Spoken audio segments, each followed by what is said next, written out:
Peace and blessings, people.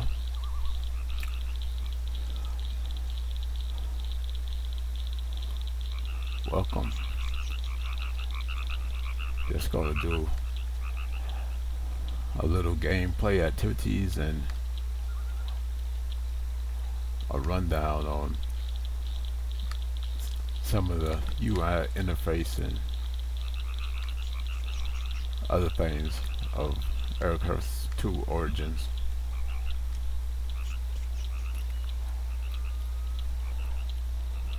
Okay, right now I need to reclaim the bog.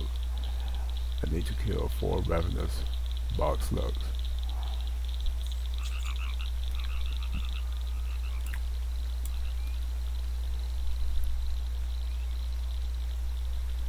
My first video that I made of this Everquest 2 Origins, my audio wasn't very good at all because you could barely hear me, so I fixed it and I hope it sounds good to you.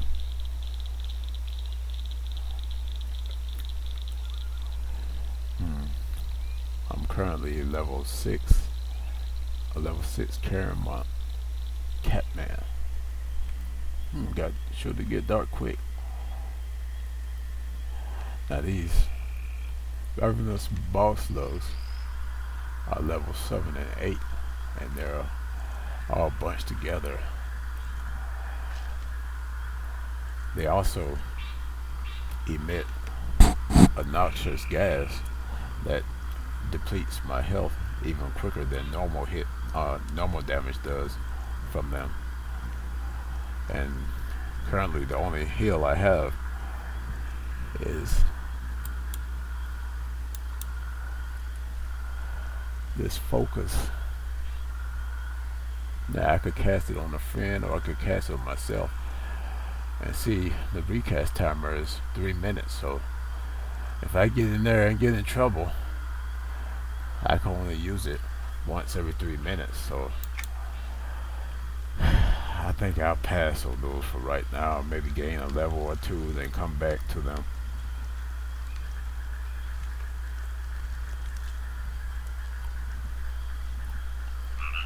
Take out some of these froggies for the moment till I gain a few levels.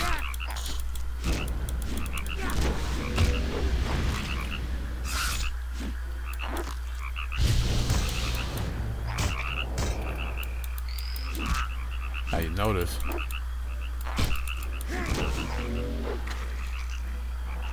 I'm moving my mouse pointer around here and manually clicking on the icons for my abilities. Now most people like to use the numbers on the keyboard. I like 1, 2, 3 and such like that, and press like that, but I always felt more comfortable just moving my mouse around and pressing the icons like this, because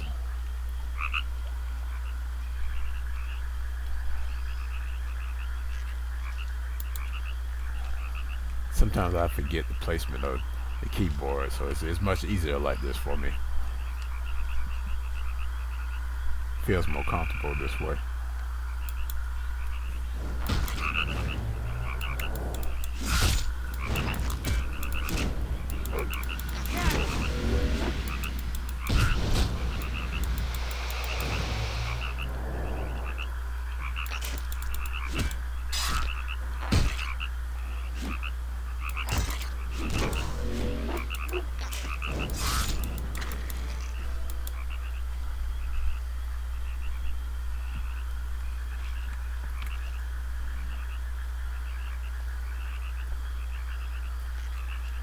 Now the skills that I'm using right now are taunt, increases threat of target by 64 to 78, and this is my heroic ability. It says fighting chance. Target itself begins a heroic opportunity, must be engaged in combat. And what it does when I press this button, it lights up one to two different different abilities. And when I click on those abilities, after I click on the heroic opportunity, then the ability will light up, and I click on it, then it allows me to do more damage than I normally would with that ability.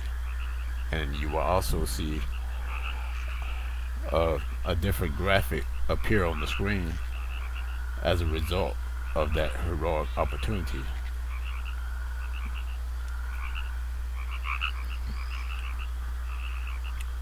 And this spell, which I just spoke about a moment ago, is focus. That's my healing spell. It heals me or a friend target for 19 to 23 and has a 3-minute cooldown. Dispels 7 levels of nauseous hostile effects on the target. And this is my ranged attack ability. It's kind of like an auto attack, a ranged auto attack. So if I have, say if I equip some knives or some shurikens, I don't think I said that quite right, but if I equip some of those, that I could use use it in range. And what I would do is I would click the C button for a character, or either go over here and click this icon right here, says character, this purple icon, and then I would equip the knives or shurikens or mainly any throwing device, throwing weapon that is. I would click it either in the range or in this ammo slot. I couldn't remember which one it was, but it's one of these two. You will place it in one of these two slots, and then you can press this button here when farther away from your enemy, and you will throw that knife or whatever you have equipped in that slot for a throwing weapon.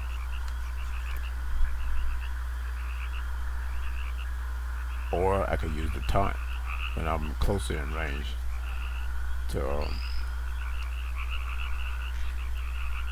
aggro the mob. And also right here, this is my melee attack, auto attack icon. So I just press that and see, I can enter combat when I press that, and we just auto attack, keep auto attacking. Now when I click one of my abilities, it automatically goes into auto attack.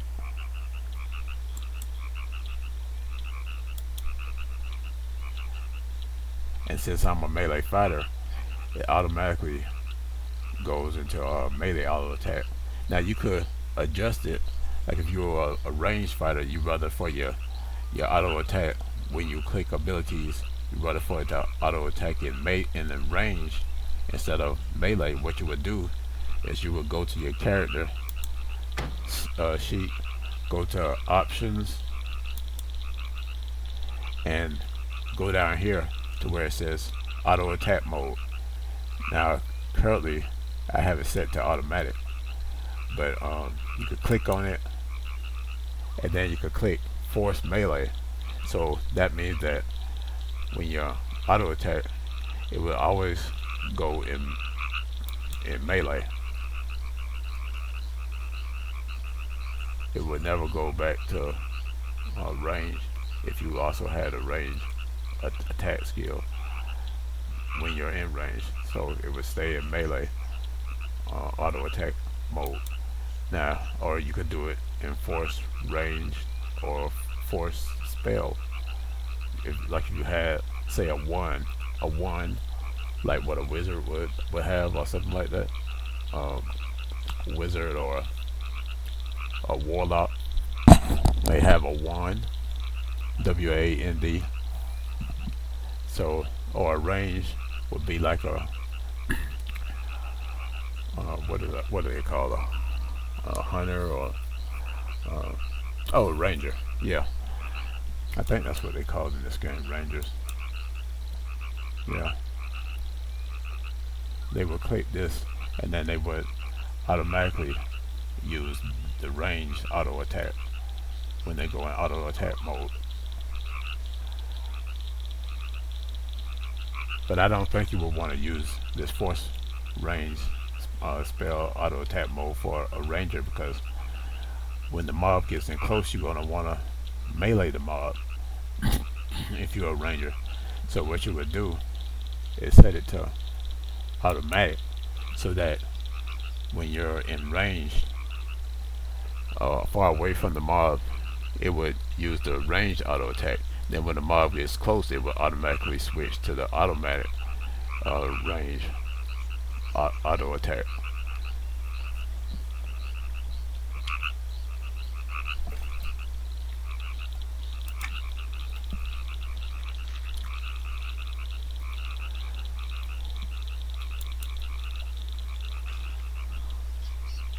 Well, can't see this right now because I need to click on a mob and fight it, then it would light up this ability. It just does that sometime on this game. They have never fixed it. See, like if I attack this fog here, see now that they light up, but now it's going back away because the fog went away. If I'm in range, that's because I'm not in range of these abilities. These are melee abilities, so I gotta be in close range, and then see, now they light up. Now I'm in range to hit this with one of these abilities, this froggy here. Okay, so now this is forward strike. It inflicts 3 to 5 melee damage on the enemy. Examine it. It costs 2 power, and the casting time takes a half a second, and the recast time is 10 seconds. This here, Cold Fist, does 9 to 15 cold damage. But it's one thing about this ability that you gotta be wary of, is because it costs 5 health every time you use it. So while the enemy is beat down on you and you're using this, if you are surrounded by a lot of enemies and it's taking you a while to kill them, then it might be best to use this ability sparingly, because you lose 5 health every time you use it. And on top of that, the heal that you have, the recast time is 3 minutes. So you might get yourself into some trouble if you use this too much, if you're fighting a lot of mobs at the same time, unless you have a healer in your group. Now if you solo, be careful with that.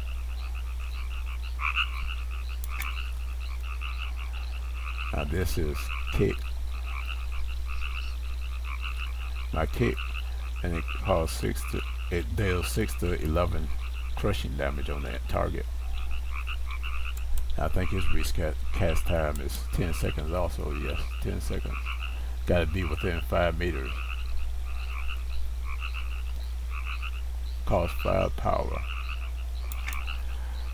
Now over here, this is my offensive buff, Training's Blessing, and it stays on until I cancel it. So it stays on permanently if I click it. Increases haste of myself by 10.7, decreases my defense by 1.8, increases my slashing, piercing, crushing, and my range by 2.4. Alternatively, if I want to tank, I will use this buff, Dodging Monkey, and if I click it, it stays on until cancel, or until I click another buff. Then that buff will cancel this one out.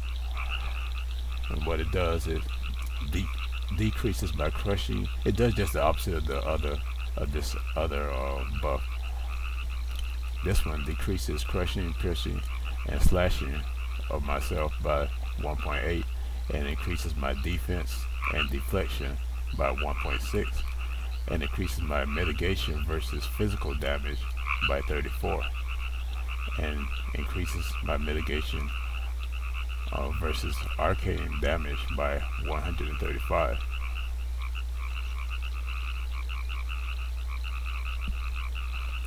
So if we, what it does, it increases my physical mitigation and my arcane mitigations. And if we look at my stats over here,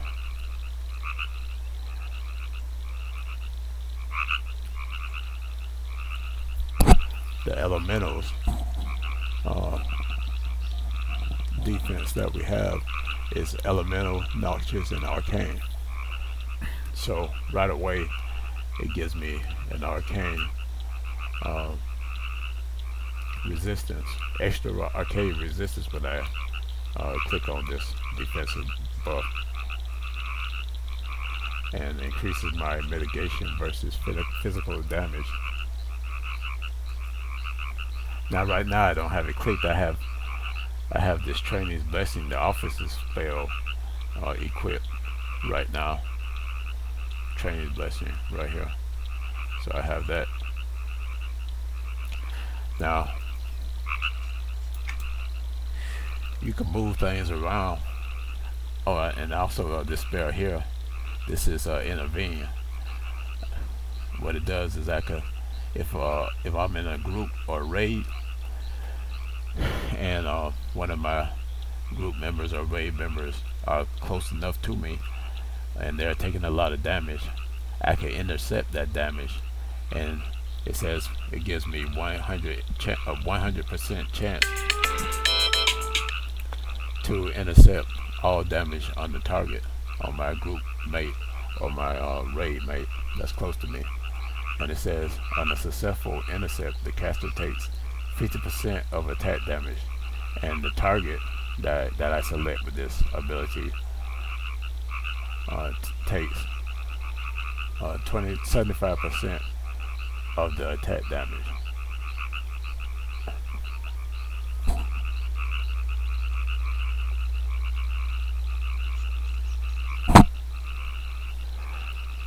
So it lightens the load for whoever is getting attacked, and I'm trying to protect them with this spell.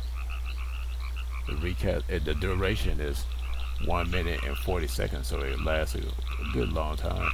Let me see what I examine it, see what the recast time is. Oh, recast is on 30 seconds, so that's pretty good. Lasts a good long time, but I can only do it to one person at a time. That's the only thing. So gotta pick and choose. Usually it'll be a depending on who is in your group. It'll usually be a caster or a healer that you protect. They used to be the main ones that would get in some trouble with that you would want to protect. But it could be any other your group mates, but you just gotta keep an eye out for them in those situations when they're getting attacked, and pop that spell. Then it should help them. And these are just this right here, this is sprint. It lasts 1 minute when you use it, and it increases my in combat movement speed by 40%, but it costs 10% of my power every 3 seconds if I'm moving using it. So it's really good in situations where you need to get away from a mob that's attacking you, and you can't defeat it, so you don't want to die, so you run away and you pop this, you use this, and you could get away from the mob a lot easier because you could use it while you're in combat. and then you could get out of range of the mob, and then it'll go back, it'll reset itself in a little while and stop following you. So that's good. That's a good spell that you got to keep handy and remember to use in those situations. These are just this is my hell emote. So if I target something, like I'm targeting this muck frog, and I click this button, it'll hell them. See over here it says you say hell a muck toad. And if I have chat bubbles in, if I had chat bubbles um, on, then a chat bubble appear above my head, and it'll say hell a muck toad that I just clicked on. Now I don't have names on my character right now because I don't want to see a name above my head. But if I had that on, you may see. I think I have chat bubbles on. I'm not sure, but you'll see a chat bubble that speaks when I say something. This is my run walking mode, so I click that.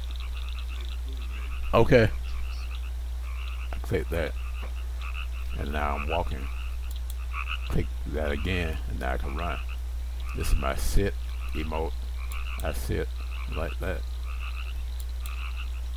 Click it again, I stand up. Now this is my mount emote. I don't have a mount right now, but if I did, I click that, I would jump on my mount and I could use it. Click it again, and I jump off my mount. And this is my follow button. Now I have to have a person in my group in order for this to work.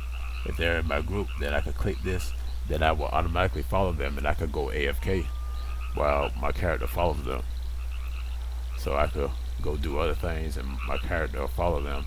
You know, if I need to, say, go get a drink or go to the bathroom or something like that, I would click this and automatically follow them. Now this is good for nighttime. This is sonic vision. It lasts for 2 hours. If I leave it on, or I can click it again and turn it off right away. What it does is, for instance, like this blood saber watcher over here. If it's dark time, you can barely see them. If it's nighttime, you can barely see them. So what I would do is I would turn this on, and it lights them up. It lights up the area, and so I can see things a lot better at nighttime. It lights up the mobs in the area at night. Now you can't see much of a difference right now because it's daytime on the game, but when it gets night, it works a lot better.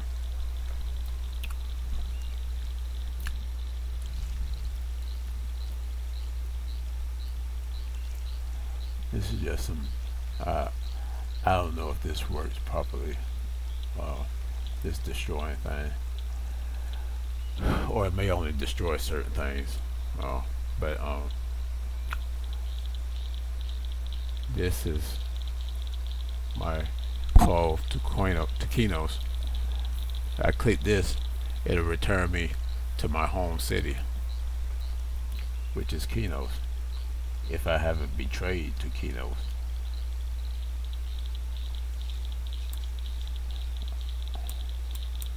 And now I examine it, and the recast time of it is 30 seconds, so that's good. So I can use it no, the recast time is 1 hour, so I can only use this once per hour. It takes 30 seconds to work, so when I click on it, I gotta be in a safe spot, because I'll be casting it for 30 seconds, and in those 30 seconds while I'm casting it, I'm vulnerable to attacks by other creatures, so gotta make sure you're in a safe spot before you click this. Or you could just stop casting it, click on something else, and then it'll stop casting it. while you click on it. So I could try it now. See, I'm casting it right now, and if I move my character, it'll stop. And see, I can still do it again. And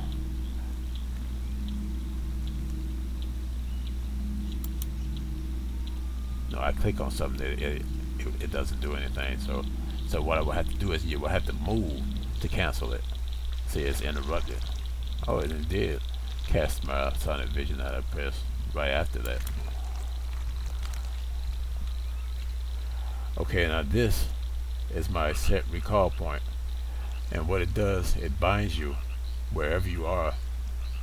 So if I click this, I don't want to click that, because what it would do, instead of me being bound in Keynote,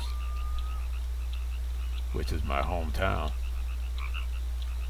I'll be bound here if I click this right now.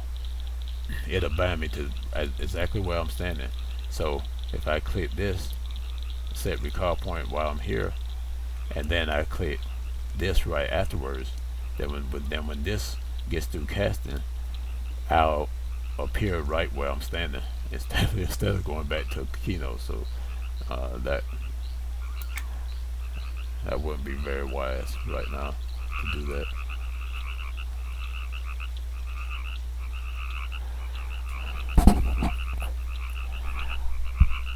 I may not get finished with the whole interface today, but I'll do some, because dinner's ready right now. So, but I'll go over a few more things, and then I'll make another video about the rest of the interface and some tips.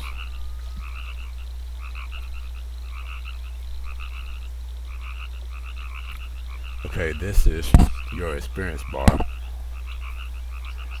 My experience bar, and it says adventure experience. Right now I'm at 2504, and I got to get to 2650, which is 94.5% away from 100%, in order to get to the next level. I'm level 6 right now in my adventure experience, and to get to level 7 I need that much more experience. And you can see it over here right above this, and I'm currently at 99.5% adventure vitality. And what adventure vitality does, it doubles your experience. As long as you have some vitality left, then it'll double my experience. Now this depletes as you do combat. Adventure vitality works with combat. So if you're doing combat, then like fighting mobs or fighting players, then your adventure vitality will deplete. Well, I don't know about players, because I don't really do player versus player, so I can't speak on that. But I know if you're fighting monsters, then this depletes as you fight. So now if you right click this button here, that's it, they got the 6 on this little gold button, you can change, you can minimize it, or you could see it says show trade skill experience. It'll change into this trade skill of vitality bar, or you could disable my combat experience, so it'll only show some other type of experience, or it may not show nothing at all. And it says, or disable quest experience.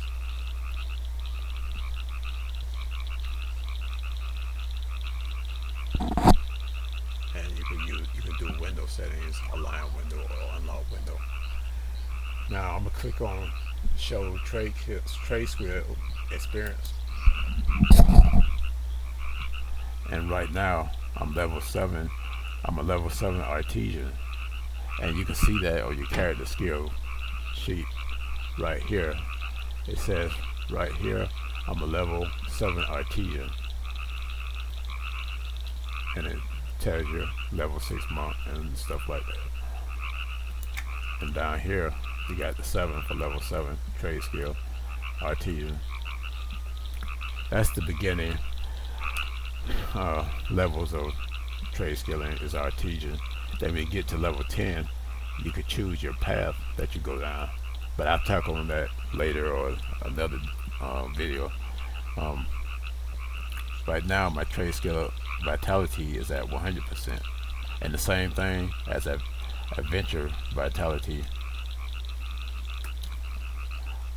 It depletes, but this one depletes as you craft.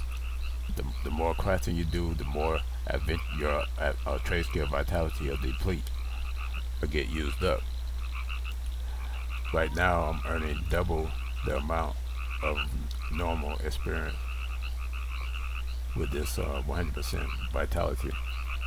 Even if I have only 5 vitality left, trade skill vitality left, I'll still be earning double experience as long as I have some vitality left. Once it gets to 0, then I go back to normal, and my experience in trade skilling will be half of what it would be if I had trade skill vitality left.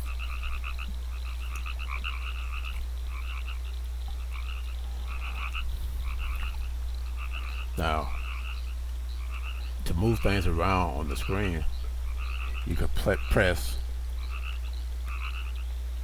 the F10 key if you have that. If you have the default keys and as F10 in your key bindings and your options, it may be called something else on this here. It may not be called key bindings. Let's see on the controls. Yeah, it's called keyboard settings. No, it's not called keyboard settings. Excuse me. It's either one of these 3. You could all do, yeah. So it's movement keys. You have different movement keys in there, and they're all keyboard commands. And then you have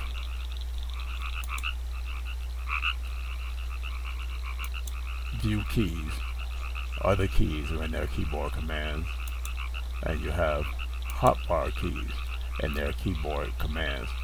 So you can always go to options and then click on controls, and then you can see the keyboard commands pop up.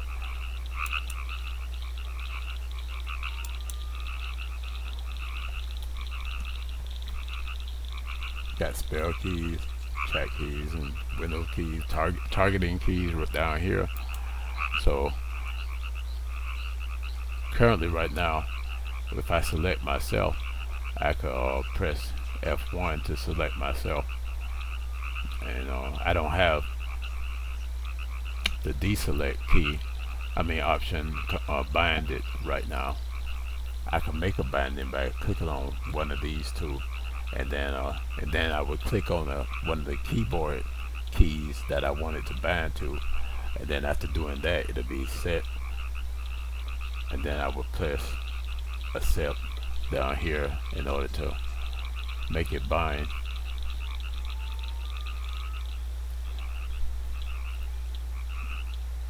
Select target, select nearest NPC. I like to use select next NPC so that it'll cycle when I press my target button. If I make a binding for nearest NPC, it'll only select that NPC, and even if I keep pressing my target button, it'll just stay on that one NPC. So that's why I choose select next NPC. And wait a minute.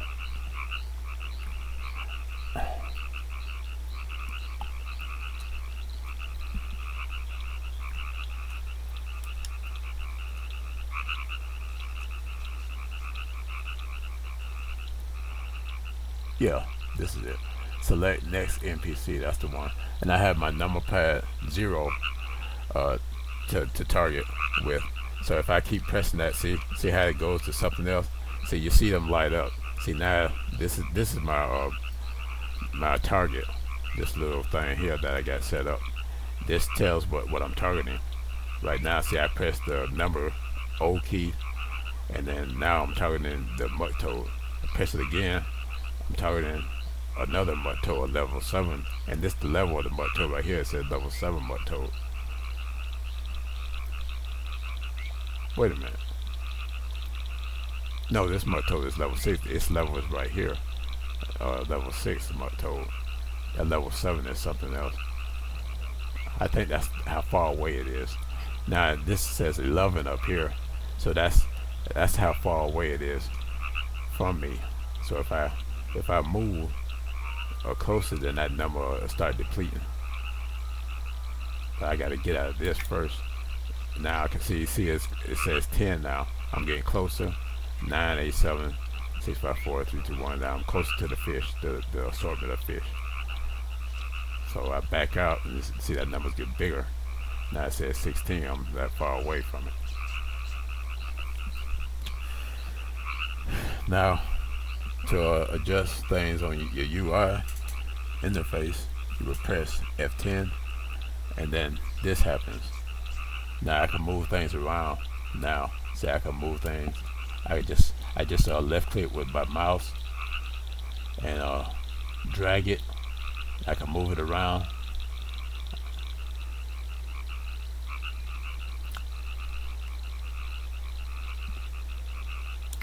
And then I let it go, and it stays in place. Just that a little bit.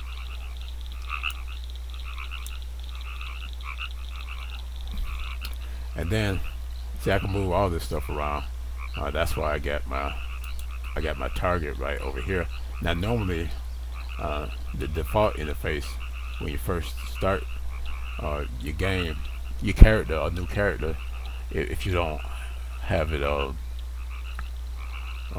your settings like I do, you would normally start with your targets up here, and that means you will have to look up there every time to see your health or your target's health. You have to look up here, and that just doesn't feel very good. It's looking way up there while the mob down here beating you up, or you're attacking it. So you want to have it down. Well, I personally like having it down here next to me, so I could look left and right while I'm still looking at the mob right here in front of me. So that just feels better, more convenient that way. Now after you get through adjusting things around on the screen, you can adjust all this stuff, move all this stuff around except for this. Oh yeah, I can move that too. Okay, put it back, move all this stuff on the screen, and when you get through, you press F10 again to lock it in place. And now the first time you press F10, it'll do like this, and it'll get rid of everything on your screen, and this will be good for a screenshot. You take a screenshot like that. Now you press F10 again, and now you're back to normal. Press F10 one more time, and you can adjust your icons on your screen. Yep. Then you press it one more time, screenshot. Press it again, you're back to normal, and so on.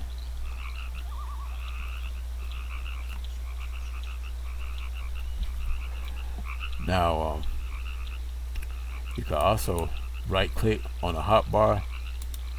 In order to make a new hotbar, I can right click on any of these hotbars,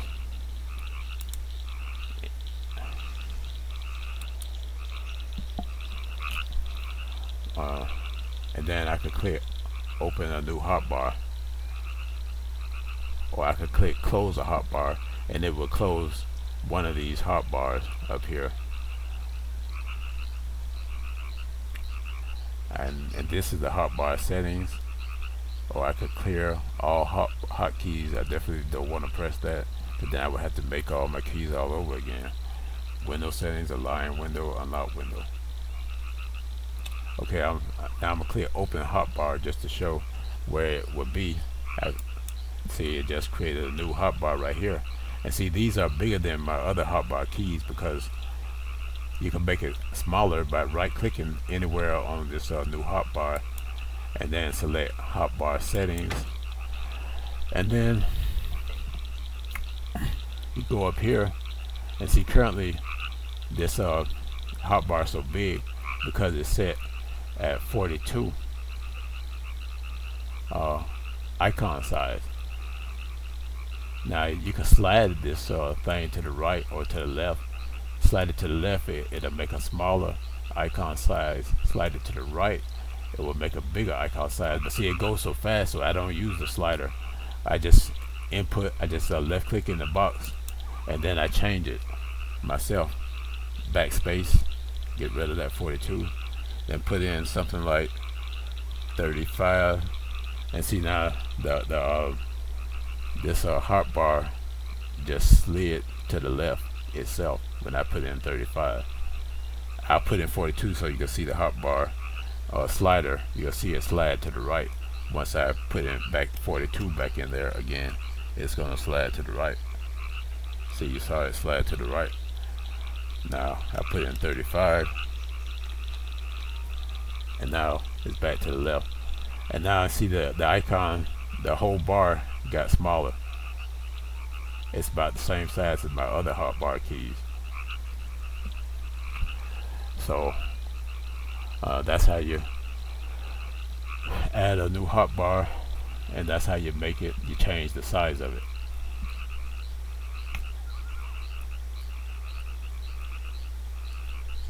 Now this one, let me see what this does. If I change it to 2, so that makes it slide. That makes it a little bigger, just slightly bigger. So I'm gonna change it back to 1, so it'll be like the others. Back to 1. And currently this is hotbar number 6. I got this 6, 5, 4, 3, 2, 1. 1 is down here. And the text style is medium text right now. I could click on this and I could select bold text or minimal text or none.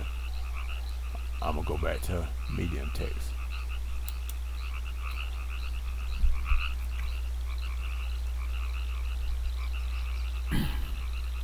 Now if I click this where it says allow draggable icons, then that, well, let me do another one. Let me get rid of this this hotbar.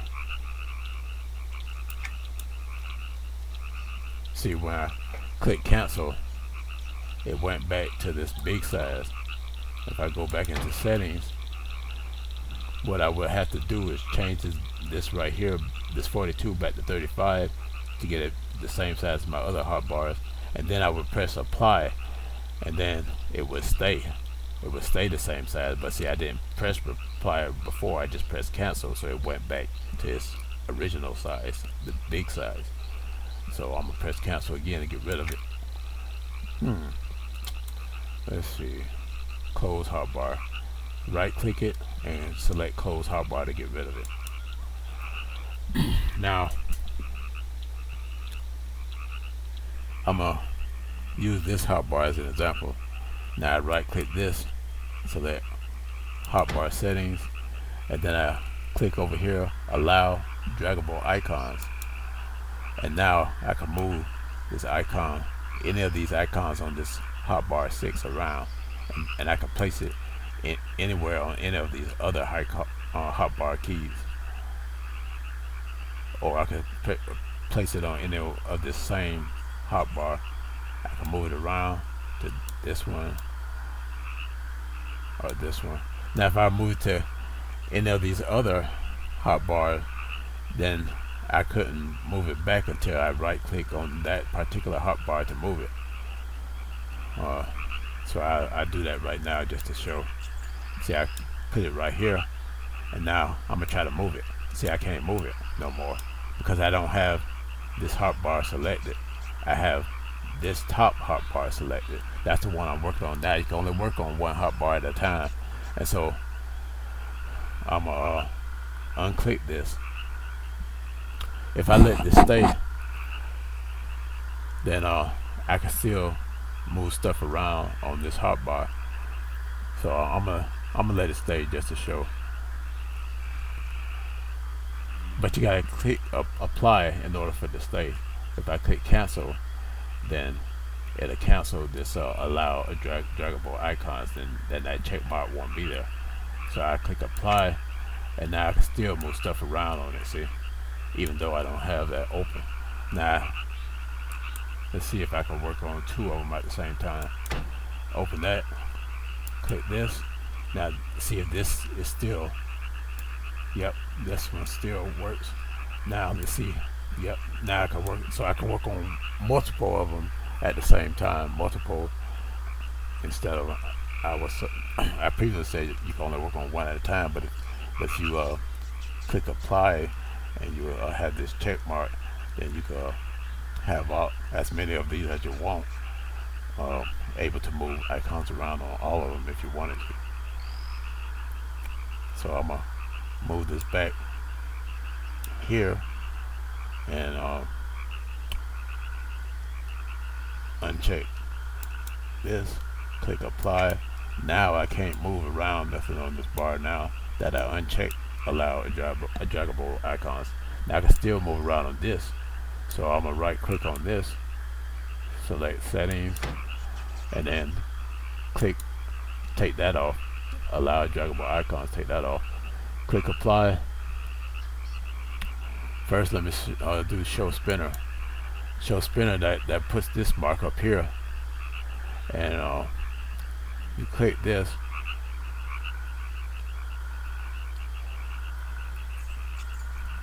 previous bank, next bank. Now if I click this, it'll get rid of these icons. See, it got rid of it. Now that went to this number 4. That went to my 4. So now I got 2 number 4s. That's what that does. See, I got this first one is 1, hotbar 1, hotbar 2, hotbar 3, hotbar 4. And see, I went down with this show spinner. I went down to number 4. And so now I duplicated number 4 with this. That's what the show spinner does. It duplicates whatever hotbar you choose. Now if I go back up to this, now I'm back where I started from. I'm back on number 5, hotbar number 5. And so it works that way with all of these. Now I'm gonna take the spinner off and reverse spinner. Just let's see.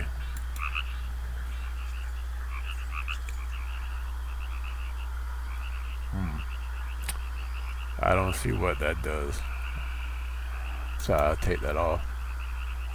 And show icon borders, I take that off, see what that does. Okay, so that cleans up your hotbar a little bit. Instead of showing instead of making the hotbar be permanently shown, it could make it disappear so that it only shows the icons within the hotbar. I personally like to keep mine on. It doesn't bother me that this is in the way, like right here. But if you want to just clean up your UI a little more, you could compact your icons, maybe spread them out across the screen on the bottom, and then take this show icon borders, take that off, and then it'll look a little cleaner. And you spread them out over the bottom side like that, however you want to do it.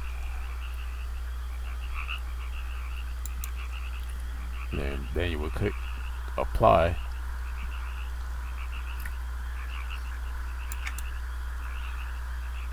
and now everything is back to normal.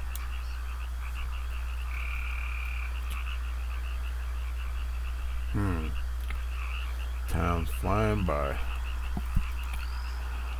So I'm gonna have to end this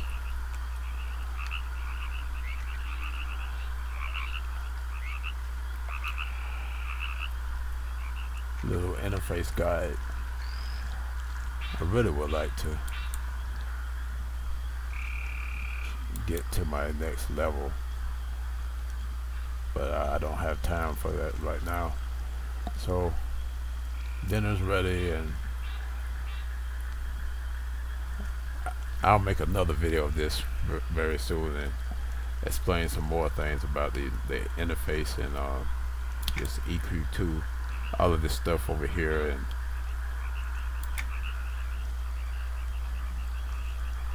and things within this character sheet, all of this, and everything over here, sets, how to make a new equipment set and all of that. This is a very deep game. It's got a lot of depth to it, a lot of replayability. Well, that's going to do it for today. Thanks for tuning in, and I hope you have a blessed day, evening, or night. Like and subscribe if you enjoyed this. Thank you, and have a good day.